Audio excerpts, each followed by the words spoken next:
Assalamualaikum warahmatullahi wabarakatuh. Salam sehat untuk kita semua.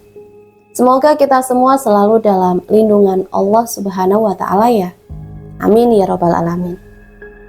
Nah, untuk kesempatan kali ini Mimin akan membagikan satu cerita misteri. Cerita yang menurut Mimin sangat miris. Ku rela korbankan anakku untuk menyusui para tuyul-tuyulku. Seperti apa ceritanya? Mari kita mulai.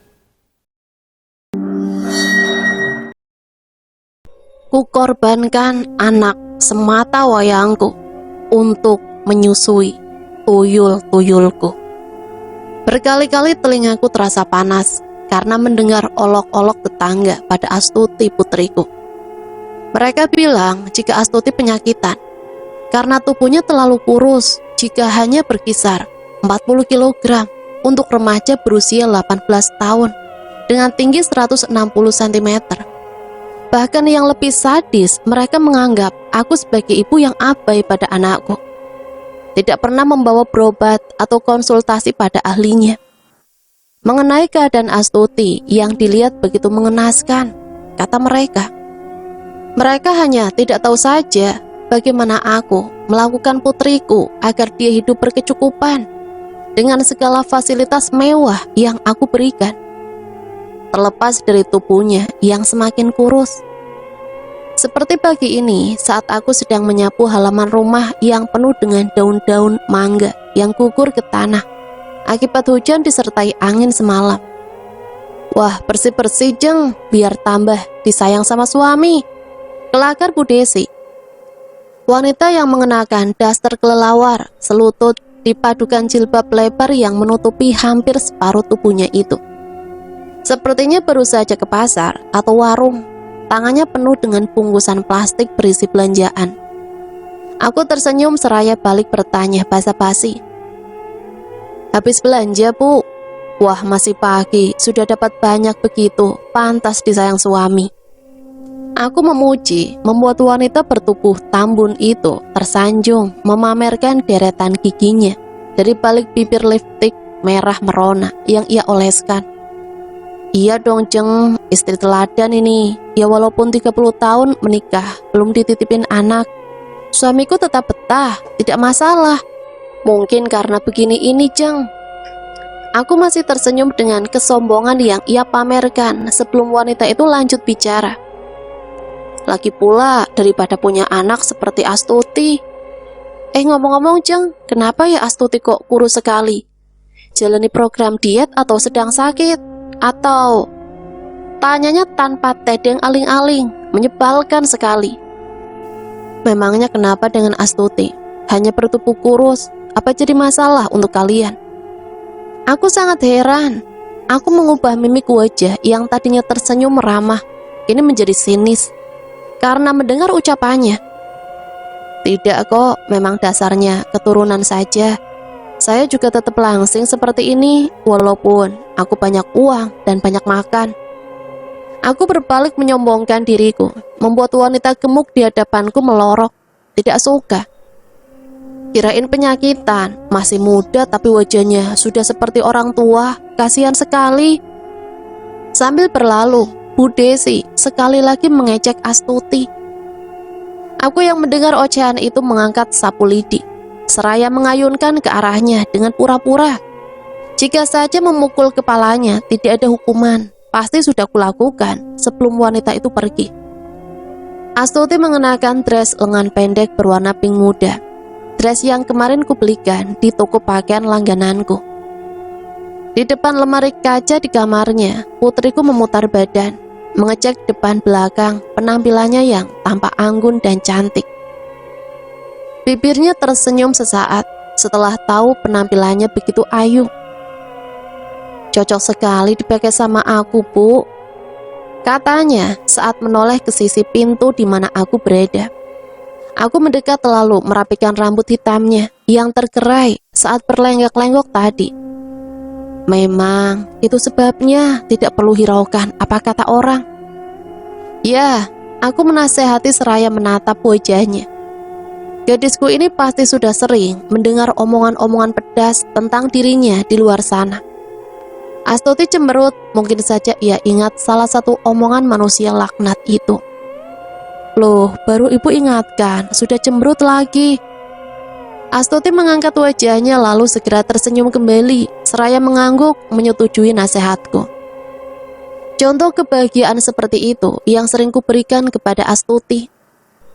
Tentu sebagai orang tuanya, aku menyayangi, sekaligus ingin dia hidup dalam kenyamanan.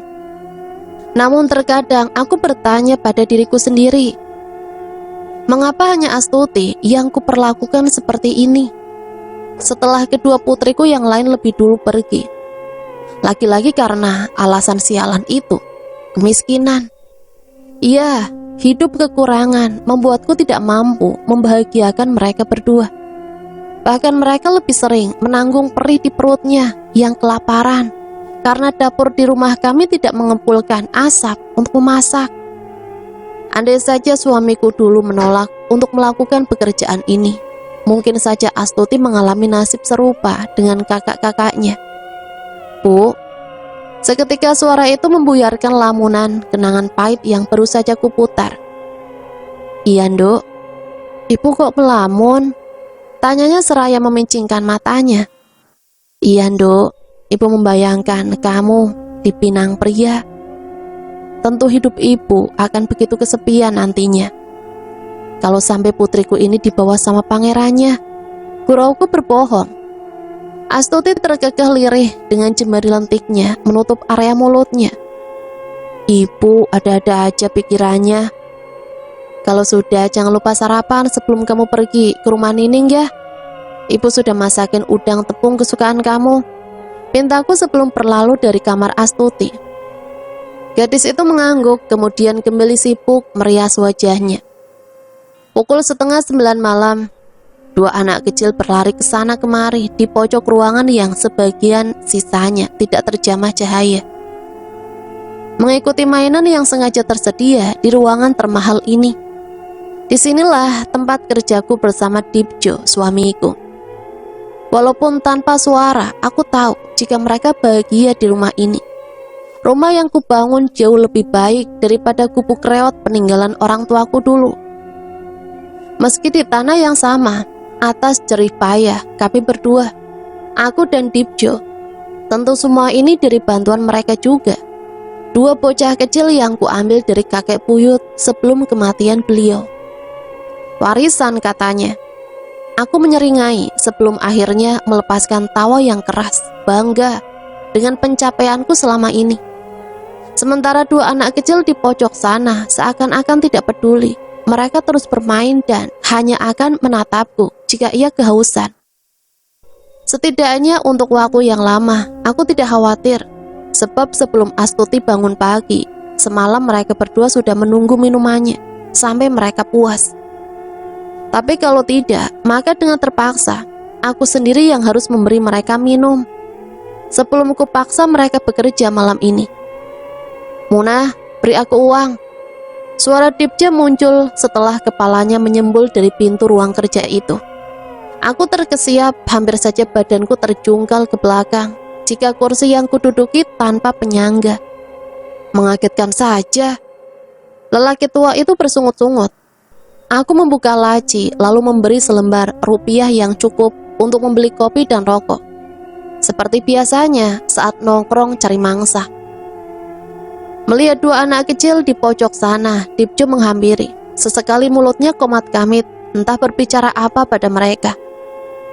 Tidak beberapa lama dua anak kecil itu mengangguk, kemudian bangkit berjalan. Dalam gendengan masing-masing tangan Dipjo. Malam ini ke toko si Cici lagi.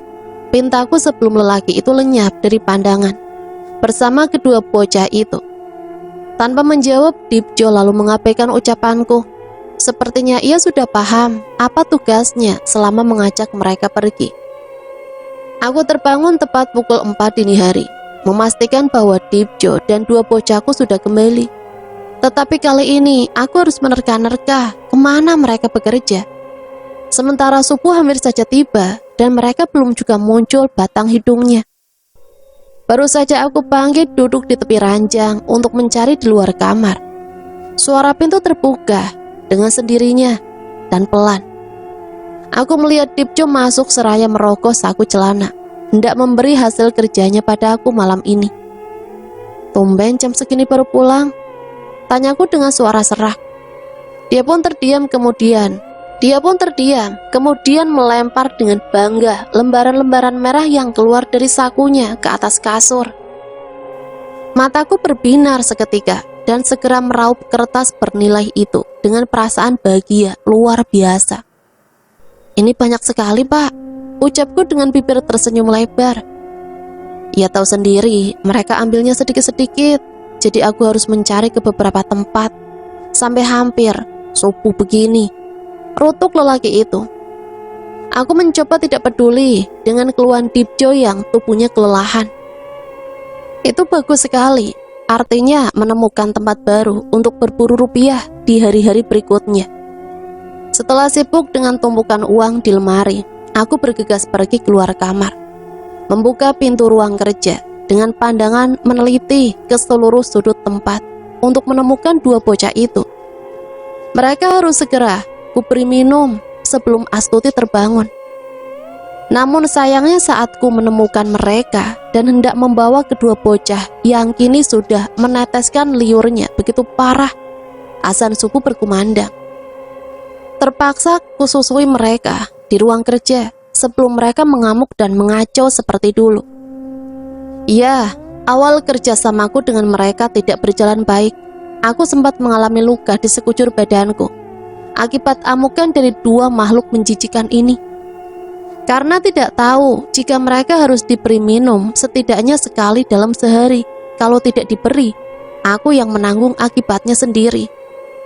Dipjo, lelaki itu hanya prihatin mengurusku, sedangkan Astuti taunya aku sakit karena kelelahan. Benar-benar merepotkan, tetapi sekarang setelah aku mengerti kebiasaan mereka, aku hanya perlu Astuti untuk bergantian denganku. Meski tanpa sepengetahuan dari gadis itu jika aku sedang kelelahan. Hanya saja itu tidak bisa kulakukan pada anakku jika subuh sudah tiba. Astuti tentu saja sudah terbangun untuk melakukan ibadahnya. Jangan menganggapku tega pada putri yang tinggal semata wayang ini. Semua karena syarat yang mengikat dua bocah dari bangsa lain yang kumiliki tidak mau meminum jika bukan darah dari keturunanku. Ini pantangan.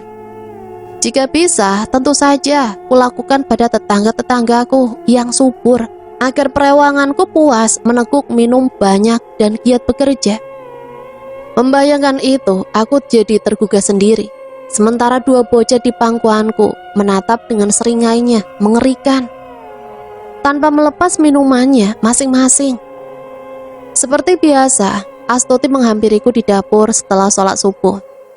Gadis itu ingin membantu aktivitasku, meski hanya sekedar memotong bawang dan juga sayur-sayur sembari mengobrol denganku. Pukul 3:30 sore ibu-ibu PKK sudah mulai datang riuh. Suaranya sudah bisa kudengar, meski aku ada di dapur bersama Astuti. Ibu sebaiknya keluar dan menyambut tamu, biar urusan di belakang Astuti yang tangani, ujarnya seraya mengaduk teh yang tadi kami persiapkan. Secepatnya aku keluar memasang wajah menyenangkan, agar tamu-tamuku itu tidak sungkan. Sayangnya, baru saja aku menyuguhkan senyum ke gerombolan di antara ibu-ibu itu. Seperti biasa, sedang membicarakan Astuti yang kurus, kerempeng. Menurut mereka, dada ini rasanya panas sekali, tapi tidak bisa membalas karena sedang ada di acara formal. Mereka baru berhenti ketika melihat aku ada di depan pintu. Seketika itu mereka berlagak biasa, sangat memalukan. "Bu Mona, Assalamualaikum," sapu Bu RT Retno seraya mengajakku bersalaman. Wanita itu memang selalu tampak bahagia, walaupun aku tahu duitnya tidak ada. Aku tertawa dalam hati, lalu menerima uluran tangan beliau dengan senyum di wajah. Diikuti kemudian para tamu yang lain yang ikut bersalaman. Tidak terkecuali gerombolan mulut sampah yang membicarakan Astuti. Aku persilahkan mereka untuk duduk Sementara Astuti keluar dengan minuman yang sudah dipersiapkan. Satu nampan, satu demi satu, sampai semua dapat bagian. "Wah, Astuti, cantik sekali kamu, Nduk," ujar Bu Retno pada putriku yang memang menurutku sangat cantik. "Sayangnya kamu kurus sekali, Nduk. Apa kamu sedang diet?" "Ya kalau bisa tidak usah diet, biar lebih segar." Bu Retno melanjutkan pujiannya. Bu Retno melanjutkan pujiannya, disertai wejangan untuk Astuti yang hanya mengangguk. Tamu yang lain ikut berpendapat juga setelah memuji, seperti yang dilakukan Bu Retno. Memang membicarakan Astuti adalah hobi mereka, aku tahu itu. Lagi-lagi badan Astuti yang dibahas, seperti tidak ada prestasi lain yang Astuti miliki. Padahal daripada membicarakan badannya yang kurus, aku rasa lebih baik mereka bertanya kapan dia akan menikah, bukan? Biar saja Astuti masih 18 tahun. Jika ada yang mau, tentu aku akan terima. Setelah melihat seluk-beluk dari keluarga mana laki-laki itu berasal, tentu harus satu aliran denganku. Tidak lama setelah saling melepas tanya, kami memulai acara arisan PKK. Pada saat acara berlangsung, telingaku menangkap suara lain yang sedang bisik-bisik bernada ketakutan. "Apa kamu lihat, Tan?" "Lihat apa? Dua anak kecil sedang pelarian di sana." Aku duduk di ruang tamu, mengamati segerombolan warga yang membicarakan sesuatu di samping halaman rumah lewat jendela kaca yang tirainya sengaja kubuka setengah. Sepertinya kemunculan dua bocahku akhir-akhir ini berhasil membuat gempar seluruh desa. Samar-samar ku dengar dari mulut-mulut mereka, "Iya Kang Budi, pasti rumah Bu Mona juga melihat makhluk itu," tutur Pak Ahmad pada seorang ketua desa. Sementara mataku sesekali melirik ke arah hunianku. Kang Dohir di sini adalah seorang ketua desa. Beliau dengan seksama mendengarkan warganya. Bercerita, seraya memperhatikan sesekali ke arah sini. Sepertinya banyak sekali tekanan di kepala lelaki tua itu. Saat meresapi cerita dari Pak Ahmad, tangan keriputnya mengelus-elus jenggot panjangnya yang sedikit kusam. Sebanding dengan pemikirannya yang tidak tahu siapa pemilik makhluk kecil itu. Tadi malam justru mereka berani muncul di sekitar rumah Pak Khairul, bermain gundukan pasir yang tidak terpakai. Lalu saat dipergoki warga malah menghilang di bawah pohon mangga besar milik beliau. Ungkap warga lainnya diikuti tatapan was-was oleh mereka yang berkumpul di sana. Aku tertawa lirih. Di sini sepertinya rencana aku akan berjalan sesuai keinginan. "Iya Kang, saya jadi curiga sama beliau. Selama ini kan semuanya tahu. Jangankan istrinya yang sakit, Pak Khairul saja tidak bekerja. Siang malam hanya mengurus istrinya. Dari mana lagi penghasilannya kalau bukan dari memuja setan?" Lantang Pak Ahmad bicara demikian. Mulut miliknya sangat busuk seperti punya Bu Desi istrinya. Tidak mungkin, beliau ini sangat rajin dalam beribadah, apalagi urusan sedekah desa. Dalam sumbangan apa saja beliau paling nomor 1 dibandingkan dengan kita semua. Sepertinya kalian juga hafal bagaimana beliau. Jangan mudah berasumsi biar tidak jadi fitnah. Kang Doir berpendapat, tapi pendapatnya itu lebih pantas jika disebut peringatan. Lama-lama aku bosan memperhatikan mereka. Lagi pula targetku sudah kena. Memang itu yang aku rencanakan. Walau harus mengorbankan tetangga yang lain, setidaknya para warga tidak mencurigaiku. "Kau sudah tahu tentang berita yang menyebar di luar?" ucapku pada Dibjo sebelum membawa dua bocah dalam gandengannya itu pergi. Aku menyerahkan lembaran rupiah seperti biasa sebelum menjawab pertanyaanku. "Jangan khawatir, aku sudah mengatasi semuanya." Seperti biasa, lelaki itu seakan-akan tidak menggubris meskipun mendengar yang aku katakan.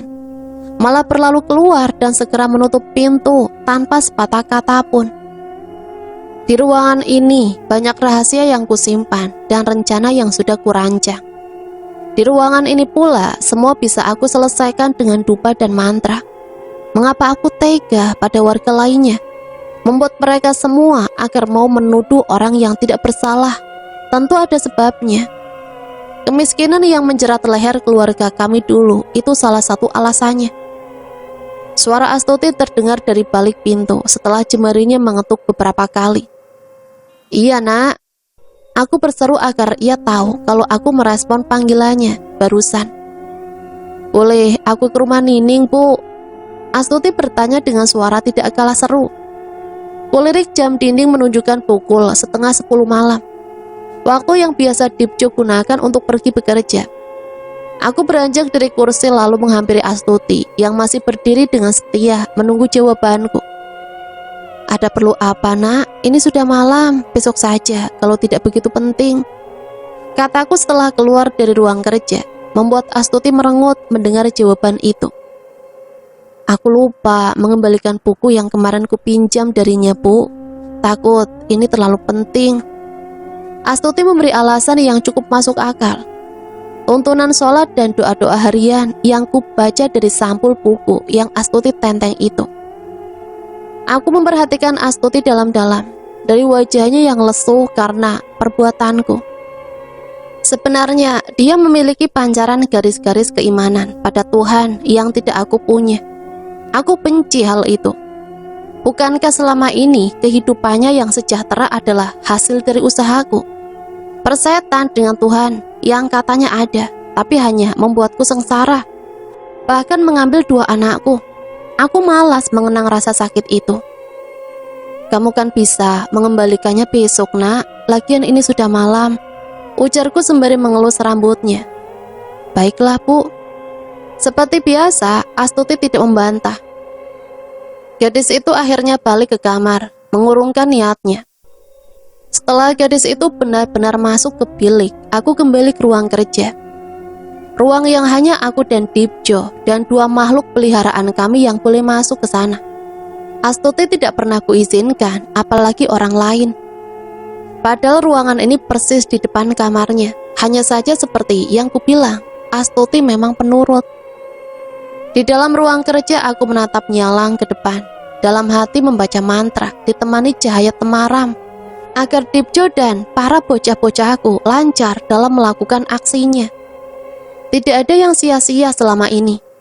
Memang hasilnya luar biasa. Aku kaya dalam sekejap mata, berkat teladan mengurusi mereka. Jangan bawa mereka masuk, biarkan mereka bermain sejenak di rumah salah satu warga. Kemudian suruh mereka pulang dengan cara menghilang.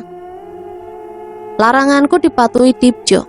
Ia selalu pulang lebih dulu setiap pukul 3 dini hari. Barulah kedua bocah itu tiba-tiba muncul di ruang kerja setelah aku menunggu beberapa menit. Bagus, kali ini ibu akan memberi kalian minum sampai puas, karena kalian sudah menurut. Keduanya menuju kamar Astuti dengan senyuman kemenangan, lalu membuka pelan-pelan kamarnya. Dan aku membuka pintu dengan kunci serep yang kusimpan tanpa sepengetahuan gadis itu.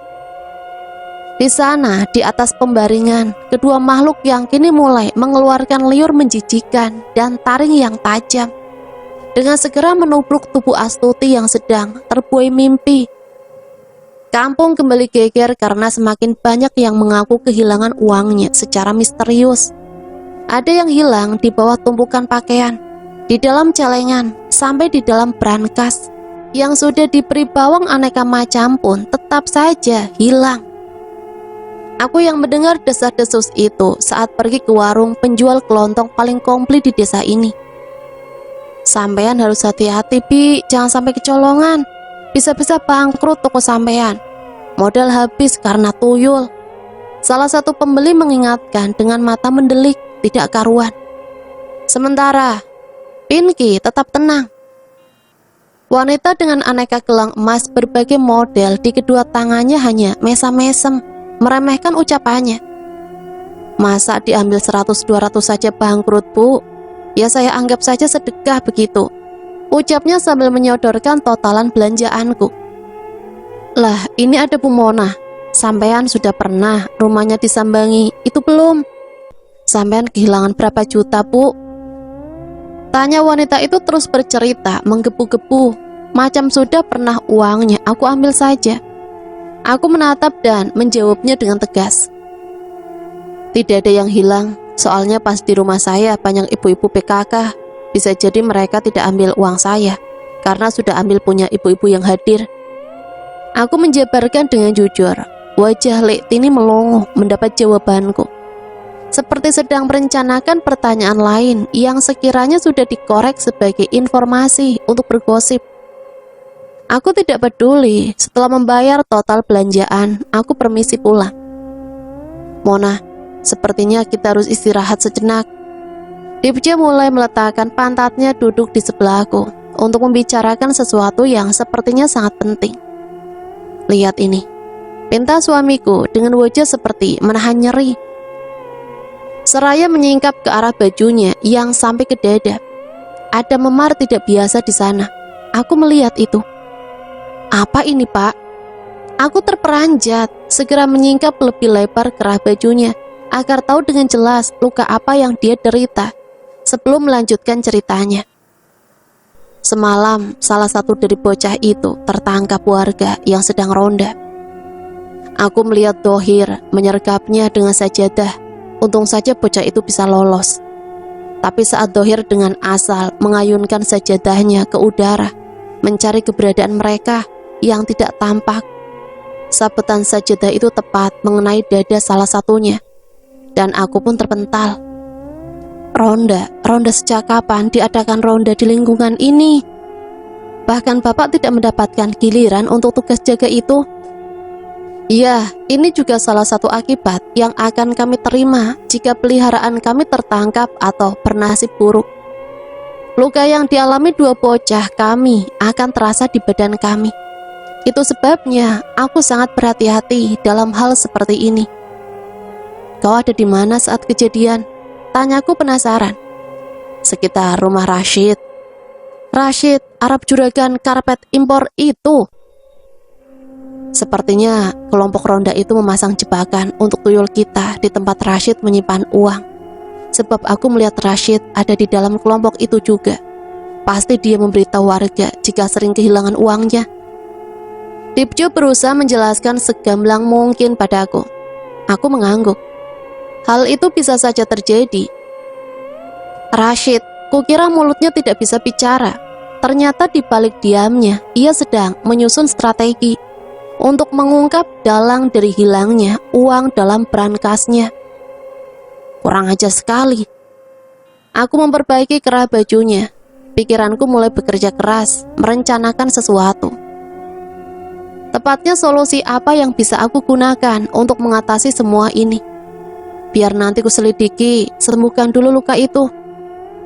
Pukul 8 malam, biasanya Dipjo dan aku sedang berada di ruang kerja. Tetapi malam ini, setelah tidak mendapatkan solusi apapun, kami memilih mengakhiri diskusi dan pergi keluar ruangan untuk menenangkan diri masing-masing. Dipjo ke kamar untuk istirahat, sementara aku ke ruang tamu untuk membuang penat, mengamati halaman depan lewat jendela.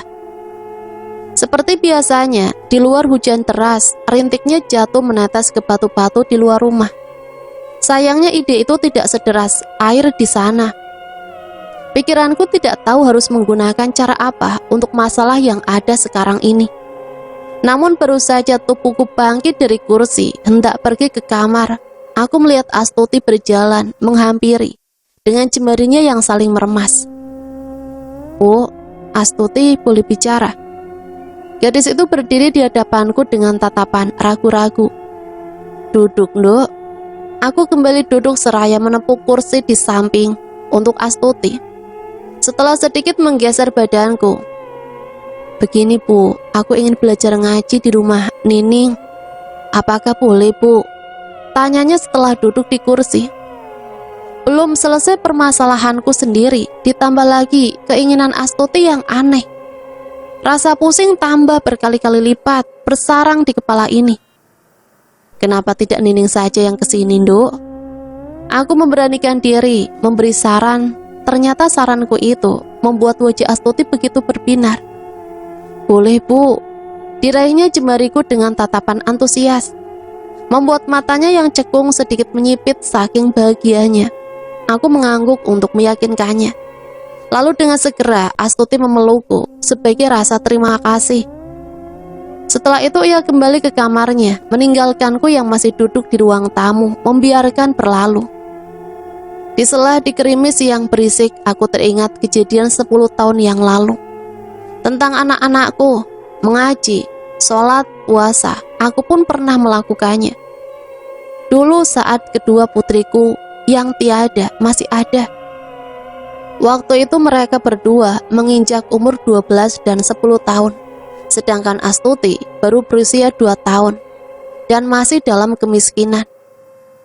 Kedua kakak Astuti kembali ke pangkuan ilahi, juga karena kemiskinan. Aku seperti murka menyesali kehidupan miskin yang menimpa. Sementara doa-doa seolah percuma, tidak didengar Sang Kuasa. Sejak saat itu, aku mengakhiri semua. Pergi ke kakek buyut yang sejak lama memaksa agar aku mau memuja, menitipkan 2 rewangannya pada aku, agar beliau bisa pulang dengan tenang. Awalnya kami ragu, tidak mau. Kau senang dengan ejekan orang lain mengenai kemiskinanmu, keluargamu kelaparan, Mona. Aku betul-betul peduli padamu. Aku hanya bisa menangis saat kakek buyutku berkata demikian. Aku dan Mas Dipjo sering ribut karena frustasi tidak bisa memberi yang terbaik untuk keluarga. Ketika kami diberi jalan kakek buyutku untuk memuja, kami juga masih saling berdebat. Bagaimana jika Astuti yang mati karena jadi tumbal? Atau aku? Atau suamiku? Tetapi semua terpecahkan setelah kami memutuskan kembali ke kakek buyut dan menanyakan semua. Kalian tidak usah khawatir, tidak akan ada yang mati.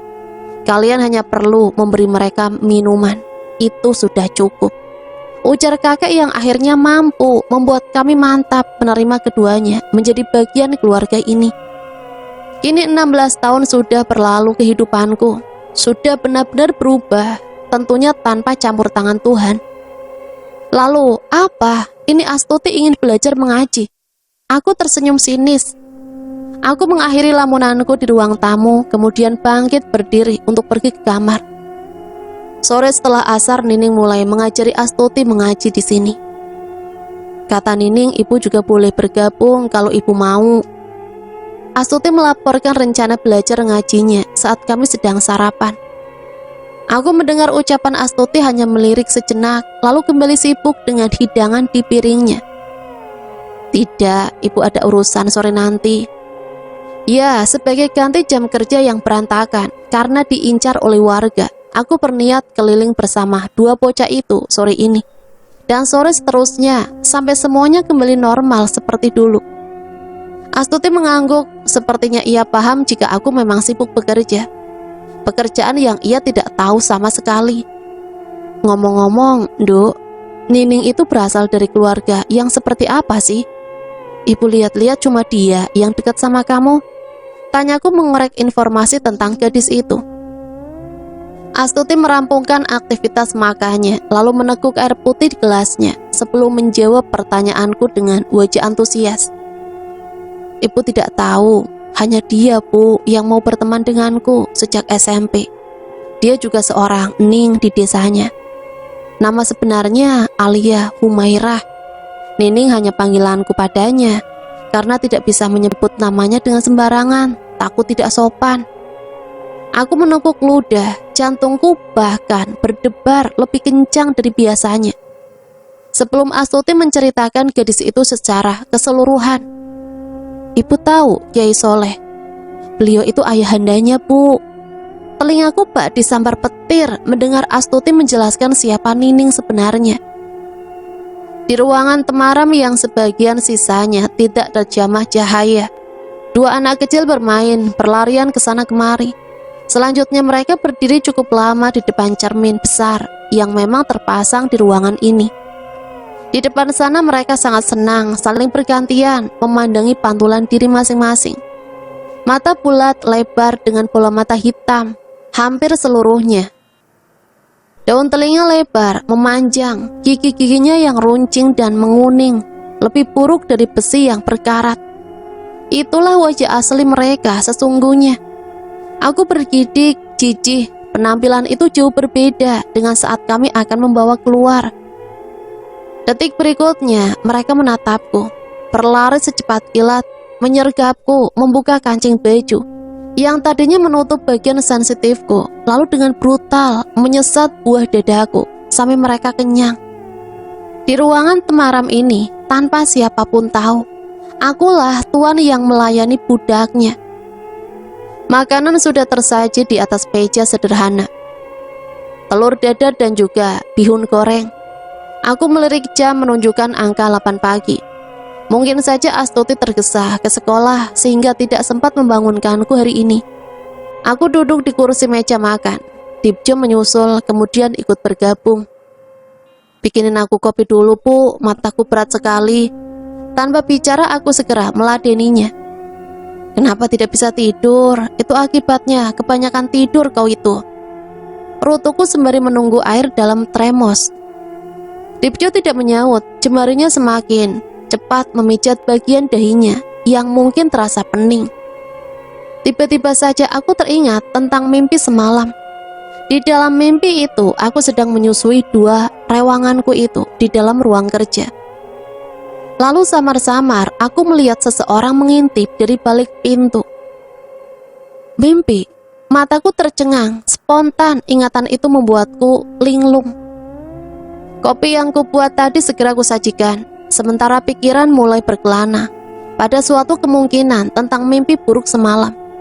Buru-buru aku pergi ke kamar Astuti untuk memastikan, berharap salah pradugaku.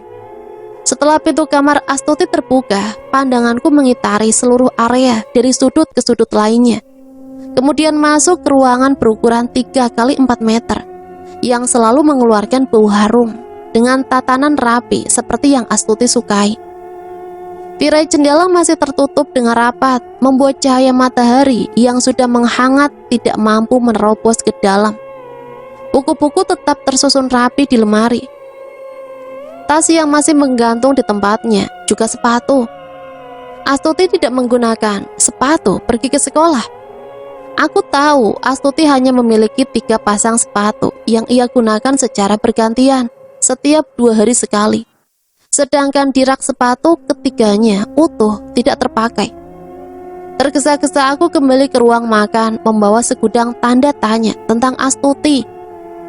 Kau semalam tidak melihat Astuti? Tanyaku dengan tatapan menginterogasi kepada Dipjo. Kami ingat kami tidak sempat bertemu Astuti setelah pulang dari berburu uang. Dipjo langsung istirahat ke kamar, sedangkan aku ke ruang kerja untuk merawat 2 bocah itu sampai aku tertidur di sana. Dia menggeleng lalu memejamkan matanya, seperti berusaha memutar kembali ingatannya. Aku hanya terganggu dengan aktivitas Astuti. Semalam sepertinya ia bangun sekitar pukul 2 dini hari. Dari bunyi langkahnya aku menebak Astuti sempat ke kamar mandi. Setelah itu aku tidak mendengar adanya gerak apapun. Mungkin Astuti tidur lagi. Jawabnya menjelaskan, Astuti tidak bersekolah, Pak. Ujarku berseru dengan panik. Dipjo mengernyit. Keheranan, tidak biasanya gadis itu pergi tanpa pamit. Biasanya juga pamit kalau mau pergi. Coba cari di halaman, siapa tahu lagi bersih-bersih di sana. Aku bergegas keluar rumah.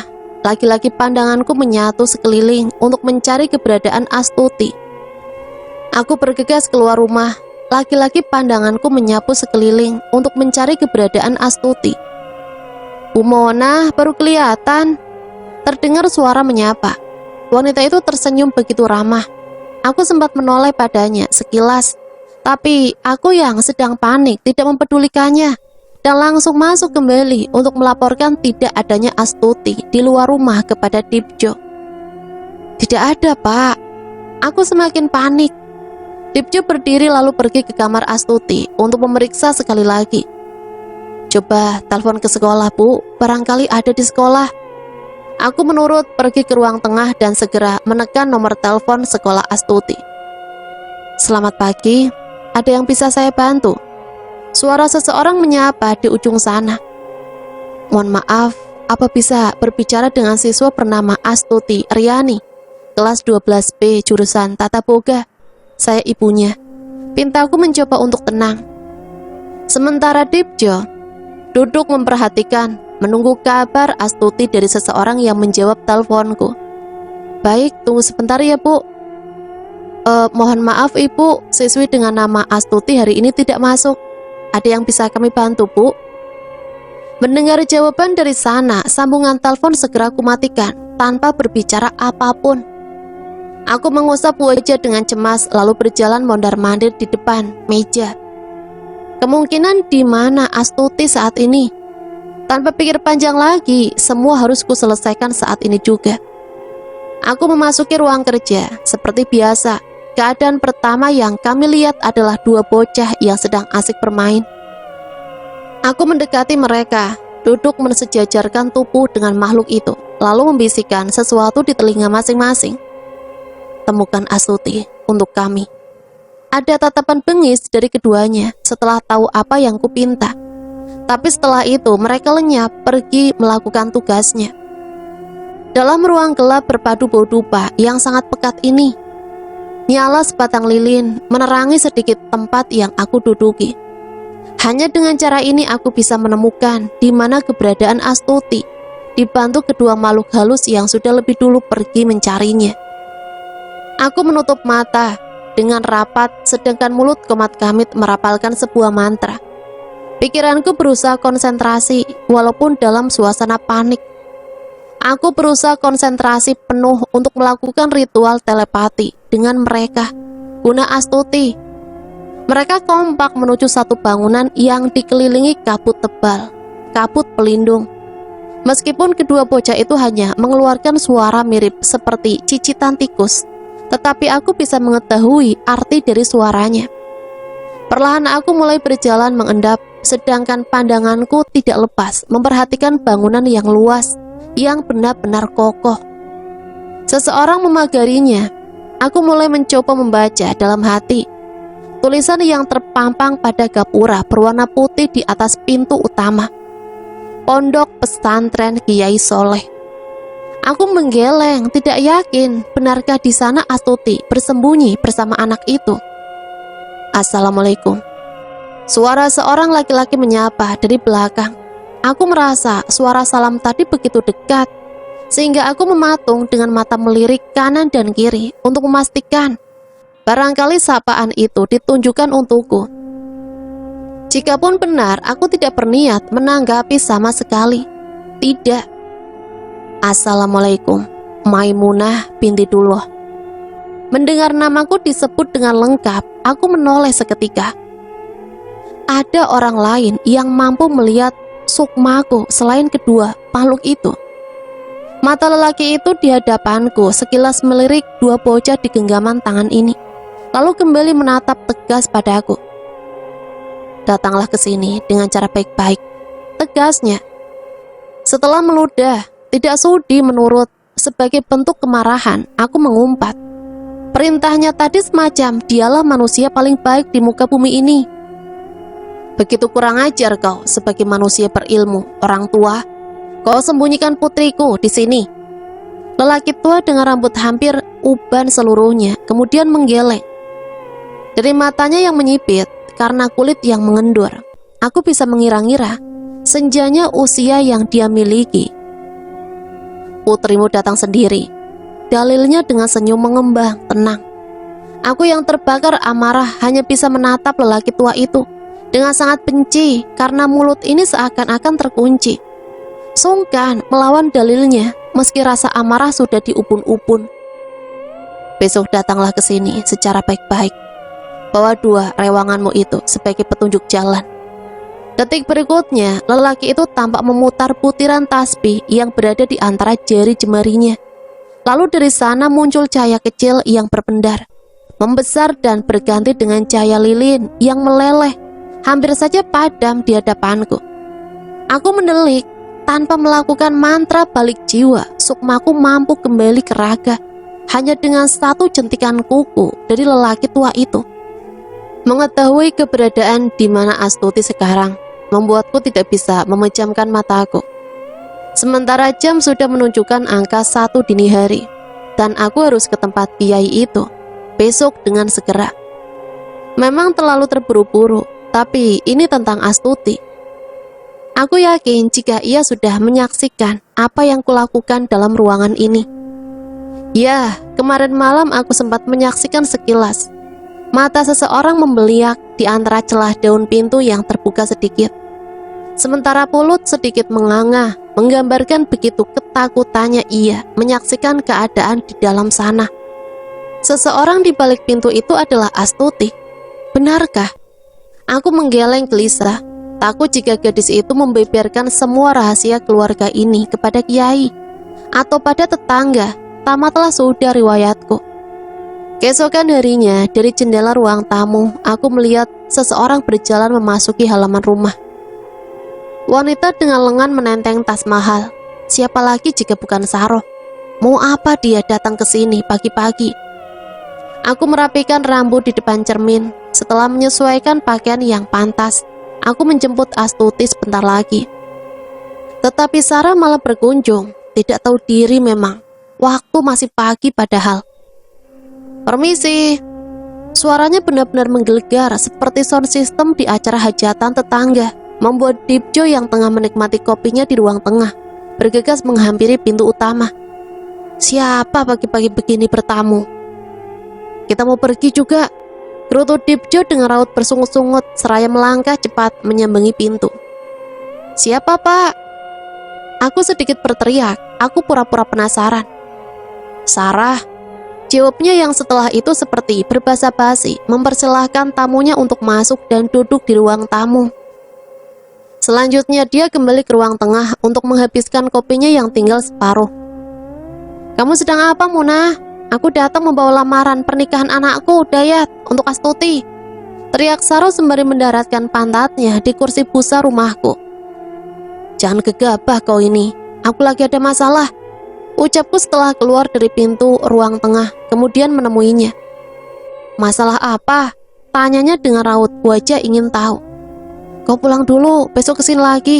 Kupastikan Astuti mau menerima anakmu itu, pintaku. Lagi pula, kau datang pagi sekali. Teleponlah dulu, gerutuku. Saroh tertawa kemudian mengeluarkan ponsel dari dalam tas mahalnya. Beri aku nomor teleponmu. Setelah menyelesaikan pertemuan dengan Sarah yang kurang kerjaan itu, kami berangkat mencari Astuti. Tentu saja dengan kedua perewanganku yang setia menjadi petunjuk jalannya. Sebenarnya nama Kiai Soleh begitu terkenal di kalangan masyarakat. Tetapi bagi keluargaku yang tidak sama sekali ingin tahu ajaran-ajaran Tuhan, mengenalnya bukanlah sesuatu yang penting, terkecuali Astuti. Saat perjalanan tidak jarang kami berpapasan dengan tetangga. Tahu kami hanya jalan berdua, tidak jarang mereka menanyai keberadaan Astuti yang memang sudah 2 hari ini tidak keluar rumah.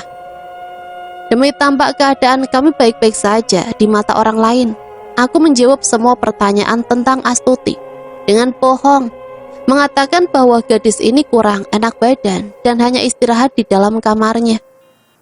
Menggunakan angkutan umum, kami melakukan perjalanan. Bukan tidak mampu untuk membeli kendaraan roda 4. Aku hanya tidak ingin tampak mencolok dalam lingkungan, agar pemujaanku tidak dicurigai banyak orang. Lagi pula dalam perjanjianku dengan kakek buyutku dulu, hidup dengan cara tampak sederhana menjadi salah satu syaratnya. Setelah melakukan perjalanan cukup jauh, kami sampai di desa tersebut. Desa yang memiliki semboyan, desanya para santri. Ternyata sangat pas dengan gambaran tempat yang semalam kudatangi. Memasuki desa, banyak wajah-wajah asing memperhatikan kami, yang mungkin tampak seperti orang asing, sedang kebingungan. Assalamualaikum. Dari seberang seorang pemuda menyapa kami berdua. Aku tersenyum, begitu juga dengan Dipjo. Saat orang tersebut berlari untuk menghampiri kami. Sepertinya bibi dan paman orang baru. Ada yang bisa saya bantu? Tanya orang tersebut. Aku mengangguk ramah. Kebetulan sekali saya ingin bertemu dengan seorang ulama yang ada di desa ini. Beliau pemilik pondok pesantren Kiai Soleh. Ujarku pura-pura. Oh, kebetulan beliau adalah guru saya, kiai saya. Mari saya antar ke dalam. Pemuda itu antusias mengajukan dirinya untuk membantu kami. Padahal tanpa dibantu orang tersebut, kami akan sampai ke tujuan. Hanya saja, kemana dua bocah yang tadi kubawa? Mataku melirik ke kanan dan ke kiri, mencari keberadaan mereka yang tiba-tiba saja hilang entah kemana. Aku ingat benar, tadi Dipjo membawa mereka dalam genggamannya. Melihatku tampak panik, Dipjo sepertinya tahu apa yang membuatku bertingkah demikian. Dia pun menggunakan matanya untuk mencari-cari dua makhluk itu. Tadi bukannya ada yang paman dan bibi bawa? Pemuda itu bertanya dengan senyum ramah kepada kami saat memergoki kami bertingkah aneh. Aku gemetar, sedangkan Dirjo seperti merasakan apa yang aku takutkan. Maksudmu apa, nak? Tanyaku meminta kejelasan. Pemuda itu menatap tegas kami berdua dengan senyum yang menambahkan ketegangan. Dirinya berucap, tidak ada satu keburukan dari bangsa lain yang bisa masuk ke desa ini. Tuturnya kemudian, lagi dan lagi tidak hanya tentang Nining. Warga di kampung mereka pun memiliki kemampuan yang tidak bisa kami duga, seperti maling yang tertangkap basah oleh tuan rumahnya. Tingkah kami berdua benar-benar mirip buronan. Mari saya antar, ujar pemuda itu. Sampailah kami di depan gapura. Gapura dengan warna dasar putih dan bertuliskan besar sesuai identitas pemiliknya.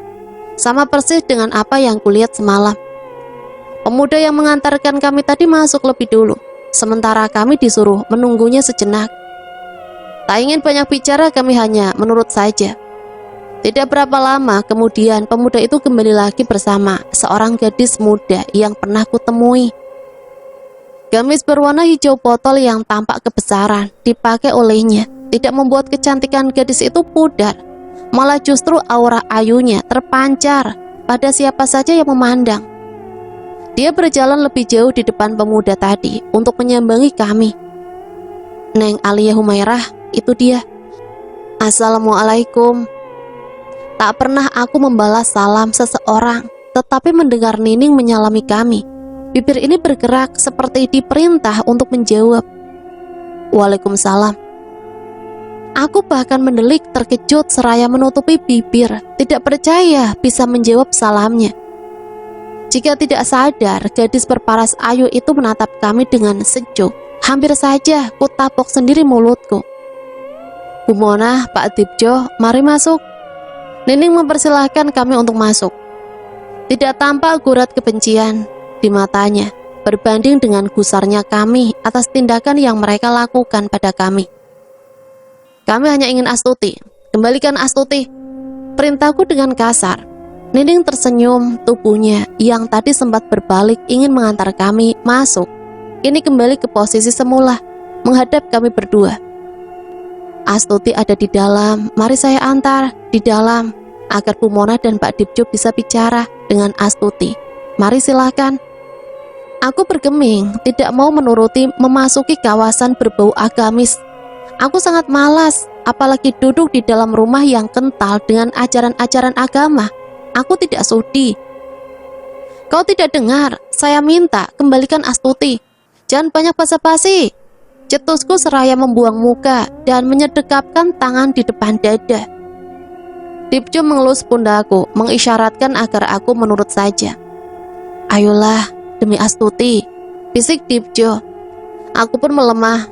Mata yang tadinya melotot merah kulepaskan agar reda emosi di dalam dada ini. Baiklah.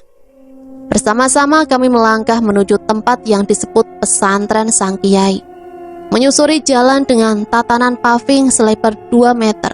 Yang kanan kirinya berjajar tanaman hias berupa aglonema. Dan bunga-bunga warna-warni membuat pondok pesantren ini tampak asri dan rapi. Satu yang lebih identik di lingkungan ini, sepanjang perjalanan menuju rumah Sang Kiai, suara sholawat dan bacaan ayat suci menggema, menyemarakan suasana dari dalam bangunan-bangunan sederhana yang telah berdiri kokoh meski berdinding papan kayu. Benar-benar bising sekali, aku tidak sanggup berlama-lama di tempat ini, jika bukan karena Astuti. Kusempatkan mengamati Nining yang fokus mengantar kami masuk. Gadis itu berjalan dengan tenang, Jilbab hitam lebarnya sesekali melambai karena tertiup oleh angin. Anggun sekali. Pantas jika Astuti begitu bangga berteman dengannya. Seolah-olah gadis itu tahu isi hatiku. Nining menoleh ke arahku, lalu melempar senyum yang tulus. Hal itu membuatku kikuk gelagapan, karena pengamatanku dipergoki olehnya. Tidak jauh berjalan dari Gapura menuju rumah Kiai Soleh, akhirnya kami pun telah sampai. Saya permisi dulu, Ning. Pemuda itu berpamitan pada Nining, yang kemudian mengangguk sebagai isyarat mengizinkan. Tidak lupa juga pemuda tadi mengangguk sopan ke arah kami sebelum berlalu meninggalkan. Mari silakan duduk, Bu, Pak. Nining mempersilahkan kami untuk duduk di kursi teras. Setelah kami duduk, gadis itu permisi masuk dan berjanji akan membawa Astuti ke hadapan kami. Tepat setelah Nining masuk, seorang laki-laki dengan tasbih di tangannya kembali menemui kami. Dialah Kiai Soleh, orang tua yang mengembalikan sukmaku dengan cara yang luar biasa. Aku menunduk membiarkan orang itu berjalan dengan wajah tersenyum ramah melewati kami. Tidak, aku salah. Orang tua itu kini malah duduk bergabung di kursi kayu dengan kami. Selamat datang di rumah kami, Maimunah. Beliau menyebut nama itu lagi, kemudian berganti menatap Dibjo yang melongo mendengar Kiai Soleh memanggilku secara jelas. Selamat datang di rumah kami, Sudibjo binti Murtad. Kini giliranku yang melongo, tidak percaya dengan yang baru saja Kiai Soleh sebutkan. Pada saat kami masih melongo, kami berdua saling menatap heran, membuat Kiai Soleh tergegah, seperti balita menemukan mainan barunya. Buru-buru aku memasang wajah sengit ke arahnya. Jangan sembarangan menyebut nama orang tua kami. Kendati tenggorokanku seperti kesulitan mengatur nafas. Rewanganmu yang tadi malam kesini tidak bisa masuk ya? Tanyanya dengan raut wajah masih mengejek. Aku jadi teringat, benar saja. Semalam mereka berhasil menemukan Astuti di sini. Tapi kenapa hari ini mereka tidak bisa masuk? Pagar pelindung semalam bocor. Aku sedang memperbaiki. Tidak disangka bertemu kamu yang sedang mengendap-endap. Kiai itu tertawa terus. Nekat sekali kalian, Maimunah, Sudibjo. Padahal putri kalian begitu saleha, ujar Kiai Saleh. Itu bukan urusan sampean. Sampean tidak perlu ikut campur. Tugas Dibjo tidak kalah sengit. Kiai mengangguk seperti mencoba memahami maksud kami. Di sela obrolan, dua gadis berperawakan sejajar muncul di hadapan kami. Tidak hanya dua gadis, seorang wanita muda lainnya juga ikut menyusul untuk bergabung di teras rumah bersama kami.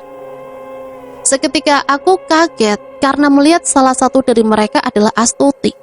Tetapi gadis itu membuang muka seperti marah, meski tidak mengeluarkan sepatah kata pun. Aku melerai pelukan darinya karena tidak mendapat balasan dari anakku. Lalu menatap bergantian keluarga Kiai Saleh dengan isyarat. Apa yang kalian lakukan pada Astuti? Duduklah, biarkan Astuti berbicara dengan nyaman, ujar seorang wanita muda yang tadi berjalan di belakang mereka. Aku segera menurut, Astuti pun demikian. Suasana hening mendominasi, hanya terdengar suara angin, hembusan angin, dan ketukan cangkir-cangkir teh yang menyentuh meja kaca di depan kami. Bapak, Ibu, Astuti ingin di sini saja. Kata itu yang keluar dari mulut putriku. Aku dan Dibjo saling menatap heran. Jangan seperti itu, Nduk. Kenapa? Ada masalah apa? Apa salah kami? Tanyaku dengan wajah memelas agar putriku bisa luluh. Raut Astuti yang sedari tadi tampak sedih kini semakin tidak karuan. Ia menunduk, bahunya mulai naik turun seperti menahan agar tangisnya tidak meledak. Dengan keras, membuatku semakin penasaran apa yang sebenarnya terjadi. Nah teman-teman, ceritanya sampai di sini dulu ya. Nanti lanjut lagi ke part akhir. Bagaimana nasib dari Astuti selanjutnya? Sampai di sini Mimin pamit undur diri. Mohon maaf apabila banyak salah kata. Sampai berjumpa kembali di part akhir ya. Akhirul kalam, wassalamualaikum warahmatullahi wabarakatuh.